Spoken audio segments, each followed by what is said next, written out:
Hello from road.cc. It's raining today, the leaves are down, so that means it's cyclocross season. And we have a cyclocross bike in for testing. It's the Vitus Energie cyclocross bike, £999. It's the middle bike in a 3-bike range.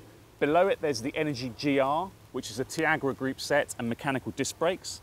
Above it there's the Energie Pro, which is a carbon frame with a through axle at the rear and a SRAM Rival CX group set. Otherwise the build is similar to this bike.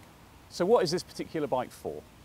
Well, as you can see, out of the box, it's built up as a cyclocross bike. So it has cyclocross tyres, doesn't have any mud guards. So you could go out and race this. And in fact, I will be racing this in a Western League over the next couple of weeks to see how it works out as a race bike.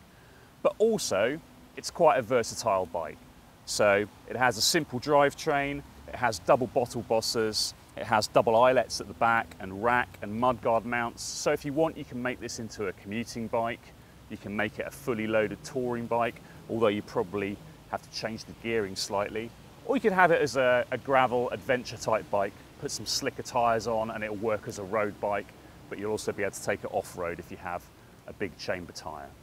This bike has got the new SRAM Apex 1 group set on. So it's a 1x system with a single chainring at the front and an 11-speed sprocket at the back. SRAM started making the 1x systems with CX1, which was a cyclocross group set specifically. They've moved it to the road now, and Force 1 can be used on the road as well. There's a lot of different configurations, and Apex 1 has followed suit. Apex also uses a hydraulic braking system. So you have hydraulics at the front and the rear with a 160 rotor at the front on this bike and a 140 at the rear. And all the shifting is done from the right-hand lever. So why would you want a 1x system on your bike? There are advantages and disadvantages to every setup. The advantages of a 1x system in terms of cyclocross racing are there's no front mech to catch the mud, so you're less likely to get your chain caught there. And also it's a simpler system to use. There's one lever, you shift up. If it's getting too hard, you shift down if you want to make it harder. Simple. There's a couple of disadvantages to a 1x system. The first is that the range of gears isn't necessarily as big as with a double. And the second is that if you do make the range of gears as big, then obviously the gaps between the ratios at the back are bigger.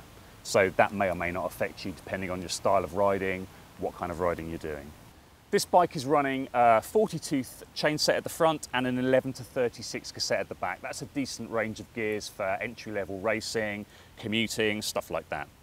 The Apex long cage derailleur here can actually handle up to a 42-tooth cassette, so you can have a wider range of gears if you want to swap that out. The Energie comes with tubeless compatible rims and tubeless ready tyres. It's not set up tubeless from the factory, but it's a simple job of taking out the inner tube, making sure that the rims are sealed, getting some sealant in there and a tubeless valve and setting it up like that. So it's a fairly simple job, and the tyres and the rims are both from WTB, so they should be a good match for one another. So that's the basic features of the Vitus Energie. We're going to be taking this bike out, doing a range of different kinds of riding on it, a little bit of racing, a bit of commuting and a bit of general off-road, and we'll report back to you with what we think.